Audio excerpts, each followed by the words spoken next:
प्रिय विद्यार्थियों, अब हम शुरू कर रहे हैं थर्ड पार्ट स्वामी दयानंद का सामाजिक चिंतन, फिर उनका देन।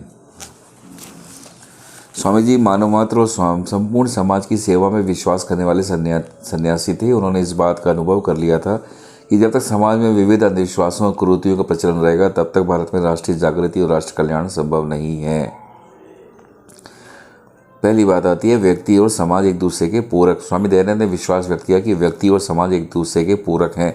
व्यक्ति का सर्वांगीण विकास समाज में रहकर ही संपन्न हो सकता है और विकास की स्थिति को व्यक्ति तक ही सीमित कर लेना एक भ्रांत धारणा है। समाज एक संगठित इकाई है और हमारा लक्ष्य ये होना चाहिए कि विकास का लाभ समाज के प्रत्येक व्यक्ति को प्राप्त हो। इस कारण स्वामी जी समाज के प्रत्येक सदस्य के विकास को आवश्यक और महत्वपूर्ण समझते थे। दूसरा है गुणों पर आधारित वर्ण जाति व्यवस्था का समर्थन। स्वामी जी ने वेद में उल्लिखित वर्णाश्रम धर्म का समर्थन किया, लेकिन उन्होंने ये कहा कि आज की जाति व्यवस्था उस वर्णाश्रम व्यवस्था की एकदम विपरीत है जिस पर वैदिक समाज आधारित था। उन्होंने जन्म को जाति की कसौटी मानने का विरोध किया और इस बात पर प्रतिपादन किया कि मनुष्य का वर्ण या जाति उसकी मानसिक प्रवृत्तियों, गुणों तथा कर्मों के अनुसार निर्धारित होनी चाहिए। उनका विचार था कि वर्ण निर्धारित करने की कसौटी जन्म नहीं, वर्ण किसी विशिष्ट कार्य को संपन्न करने की मानसिक क्षमता है। मनोवैज्ञानिक तथा व्यावसायिक कसौटी पर आधारित वर्ण का सिद्धांत अनेक सामाजिक और व्यावसायिक संघर्षों का समाधान कर सकता है। उन्होंने इस बात का भी प्रतिपादन किया कि समस्त कार्य सामाजिक पूर्णता के निर्मित तो संपन्न किए जाते हैं, इसलिए छुआछूत या किसी को ऊंचा या किसी को नीचा समझने का प्रश्न ही उत्पन्न होता। नेक्स्ट, आश्रम सिद्धांत का समर्थन। भारत के प्राचीन साहित्य में प्रत्येक व्यक्ति के जीवन के 4 आश्रम बतलाए गए हैं: ब्रह्मचर्य, गृहस्थ, वानप्रस्थ और संन्यास। व्यक्ति की आयु 100 वर्ष समझ कर व्यवस्था की गई है कि प्रत्येक व्यक्ति प्रत्येक आश्रम में 25 वर्ष की आयु व्यतीत करे। स्वामी जी ने इस आश्रम सिद्धांत का समर्थन किया। उन्होंने कहा कि आज के समाज में जो घातक प्रतिस्पर्धा की स्थिति है, आश्रम सिद्धांत को अपनाने पर उस पर अंकुश लगाना और सामाजिक जीवन में व्यवस्था स्थापित होना संभव है। नारी गरिमा के प्रबल समर्थक। स्वामी दयानंद ने नारी की गरिमा का प्रबल समर्थन किया और हिंदू समाज में प्रचलित इस विचार का खंडन किया कि नारी पुरुष के समान नहीं है। उसे प्रकृति ने ही शरीर, स्वभाव, योग्यता तथा शक्ति की दृष्टि से पुरुष से भिन्न बताया है और ये भिन्नता उसे पुरुष की तुलना में हेय बनाती है। स्वामी जी का मन मातृशक्ति के प्रति आदर से परिपूर्ण था। वे स्त्री जाति को पूर्ण स्वतंत्रता के पक्षपाती थे। उन्होंने स्त्रियों के सामाजिक जीवन पर लगे अनुचित प्रतिबंधों की निंदा की। स्त्रियों को दीनहीन दशा से ऊपर उठाने में दयानंद ने जीवन पर्यंत कोई शिथिलता न आने दी। उन्होंने पर्दा प्रथा का विरोध किया और स्त्री शिक्षा पर बहुत अधिक बल दिया। उन्होंने अपने ग्रंथ सत्यार्थ प्रकाश में लिखा, जो तुम स्त्रियों के वेद पढ़ने का निषेध करते हो तो वह तुम्हारी मूर्खता, स्वार्थता और निर्बुद्धिता का प्रभाव है। इस प्रकार उन्होंने स्त्री पुरुष की मूलभूत समानता पर बल दिया और कहा कि स्त्री पुरुष दोनों को विवेक के अनुसार अपना जीवन साथी चुनने का अधिकार होना चाहिए। नेक्स्ट है सामाजिक कुरीतियों का अंत आवश्यक। स्वामी दयानंद का निश्चित मत था कि सामाजिक कुरीतियों को दूर किए बिना राष्ट्रीय जागृति और राष्ट्रीय विकास संभव नहीं है। इसलिए उन्होंने समाज की प्रचलित कुरीतियों को दूर करने पर बल दिया। उन्होंने प्रतिपादित किया कि बाल विवाह नैतिक जीवन और शारीरिक विकास दोनों ही स्थितियों के लिए घातक है। 16 वर्ष से कम आयु की कन्या और 25 वर्ष से कम आयु का पुरुष संतान उत्पन्न करने के योग्य नहीं होते, इसलिए किसी भी स्थिति में इससे कम आयु में विवाह नहीं होना चाहिए। उन्होंने बाल विवाह के विरुद्ध मानसिक वातावरण तैयार करने का कार्य किया। उन्होंने अनमेल विवाहों का विरोध किया और इस बात का प्रतिपादन किया कि सुखमय पारिवारिक जीवन तभी संभव है जबकि स्त्री पुरुषों को विवेक के अनुसार अपना जीवन साथी चुनने का अधिकार दिया जाए।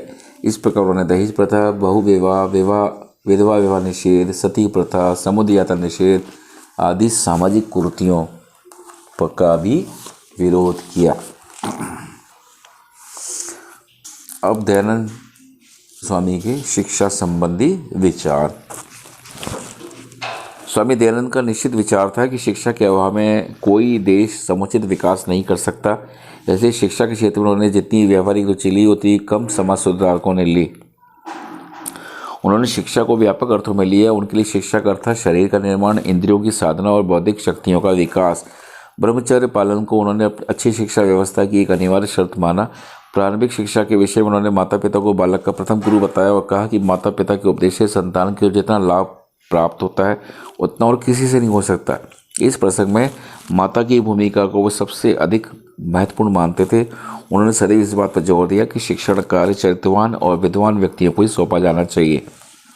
उन्होंने नारी शिक्षा पर उतना ही बल दिया जितना कि पुरुषों की शिक्षा पर, लेकिन वह सह शिक्षा के पक्ष में नहीं थे। उनका विचार था कि सह शिक्षा का लड़की लड़कियों के चरित्र पर अनुकूल प्रभाव नहीं पड़ता। उन्होंने ऐसी शिक्षा पद्धति अपनाने पर बल दिया जो पूर्ण रूप से राष्ट्रीय हो और जो ऐसे नागरिक उत्पन्न करे जिनमें समाज के प्रति कर्तव्य परायणता और उत्तरदायित्व की भावना विद्यमान हो। इस दृष्टि से उन्होंने गुरुकुलों की स्थापना की सिफारिश की, जहां तरुण ब्रह्मचारीगण आचार्यों की निगरानी में शिक्षा का अर्जन और व्यक्तित्व का विकास कर सकें। उनका कहना था कि गुरुकुलों में सभी वर्गों और जातियों के बच्चों का समानता के आधार पर प्रवेश मिलना चाहिए और धनी तथा निर्धन के बीच कोई भी भेदभाव नहीं किया जाना चाहिए। उन्होंने देश की एकता के प्रसंग में भी शिक्षा को महत्वपूर्ण माना और इस बात पर प्रतिपादन किया कि देश को एकता के सूत्र में पिरोने के लिए पूरे देश में हिंदी प्रचलन आवश्यक है। उनकी शिक्षा योजना में हिंदी के साथ साथ अंग्रेजी भाषा और पाश्चात्य शिक्षा के प्रचार प्रसार के लिए भी स्थान था। अब स्वामी दयानंद की देन। स्वामी दयानंद मूलतः एक धार्मिक व्यक्ति थे, लेकिन उनका लक्ष्य केवल स्वयं का आध्यात्मिक कल्याण ही नहीं था, वरन वे तो एक मानवतावादी साधु थे जो समाज और देश के प्रति अपने कर्तव्यों को सर्वोपरि समझता था। रोमारोला के शब्दों में वे राष्ट्रीय संगठन और पुनर्निर्माण के प्रमुख पैगंबर थे। अब उनका योगदान नंबर 1, हिंदुत्व को पुनर्जीवित किया। दयानंद के समय में हिंदू समाज नैतिक कायरता, बौद्धिक पतन और सामाजिक अधोगति से पीड़ित था। समस्त समाज एक विशेष प्रकार की आत्मग्लानि में दबा हुआ था।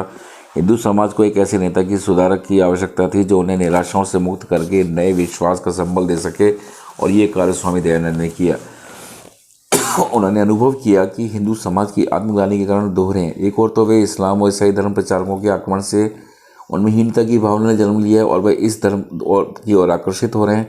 दूसरी ओर धार्मिक अंधविश्वास तथा कुरीति ने उनकी शक्ति को समाप्त कर दिया।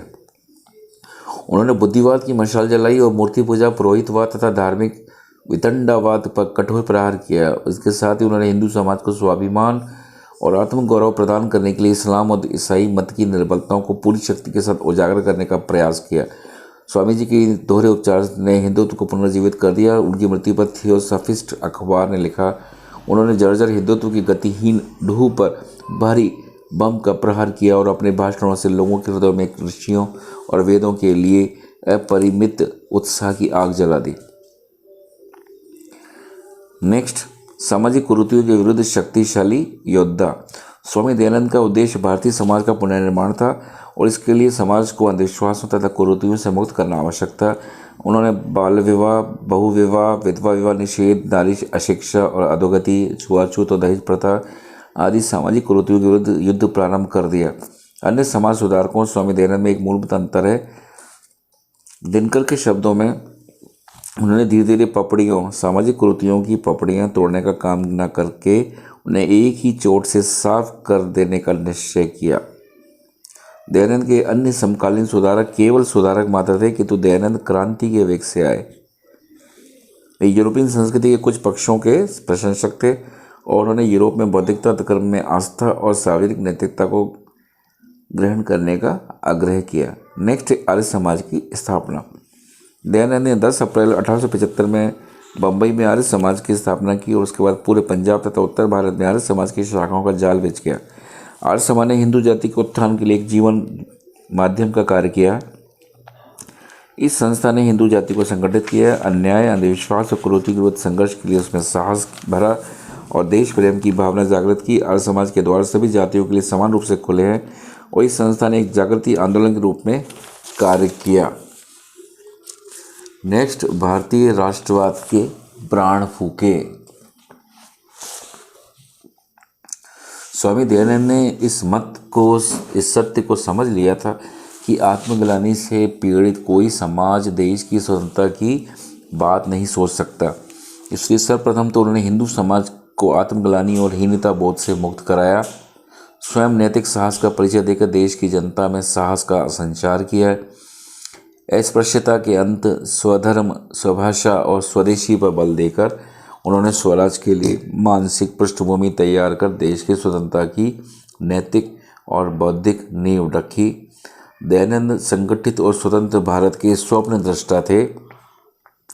आलोचक वैलेंटाइन शिरोल के इस कथन में पर्याप्त सत्यांश है कि दयानंद की शिक्षाओं की मुख्य प्रवृत्ति हिंदुत्व का सुधार करने की उतनी नहीं है जितनी कि उसे उन विदेशी प्रभावों के विरुद्ध प्रतिरोध के लिए संगठित करने की है जो उनके विचार में हिंदुत्व का विराष्ट्रीकरण कर रहे थे।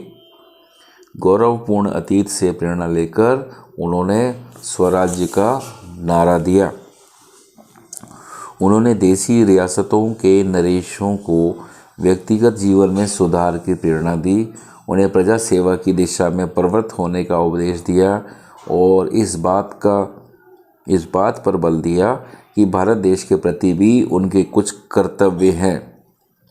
एक विचारक के रूप में उन्होंने राजसत्ता पर नैतिक नियंत्रणों की व्यवस्था की। उनका आदर्श सदैव ही जनहित पर आधारित मर्यादित शासन रहा, जिसे आज संविधानवाद के रूप में हम जानते हैं। स्वामी दयानंद निजी जीवन में तप, त्याग, तपस्या, क्षमा, सदाचार और शांति की प्रतिमूर्ति थे, लेकिन सामाजिक हित के लिए निर्भयता के साथ और वीरता पूर्वक संघर्ष करने में विश्वास रखते थे। भारत के धार्मिक तथा सामाजिक पुनर्जागरण और राष्ट्रीय जागृति में सत्य के इस पुजारी का बहुत अधिक योगदान है। तो विद्यार्थियों, ये दयानंद स्वामी के बारे में ये विचार थे। आपको मालूम ही है, हमारी ये यूनिवर्सिटी है MDS, ये महर्षि दयानंद सरस्वती के ऊपर इनका नाम रखा गया है। और आप सबसे मेरा आग्रह है कि आप इसको ध्यान से पढ़ें, परीक्षा की दृष्टि से भी पढ़ें और साथ ही साथ आप इनको ध्यान से समझें कि आखिर इस महान व्यक्ति ने जो हमारे हिंदुत्व के पुनरुत्थानवाद का जो काम किया है, उसकी वजह से आज भारत में ये राष्ट्रवाद की जो लहर है वो चरमोत्कर्ष पे है। और जाति प्रथा का विरोध करके और देश को सभी को एक करके राष्ट्रवाद की ओर प्रेरित करने का काम इस स्वामी दयानंद सरस्वती जी ने किया। हमारा उनको नमन। और हम चाहेंगे कि आप लोग परीक्षा के लिए साथ साथ उनके व्यक्तिगत जीवन में भी अपना ध्यान दें और समझें इस महान आत्मा को। धन्यवाद।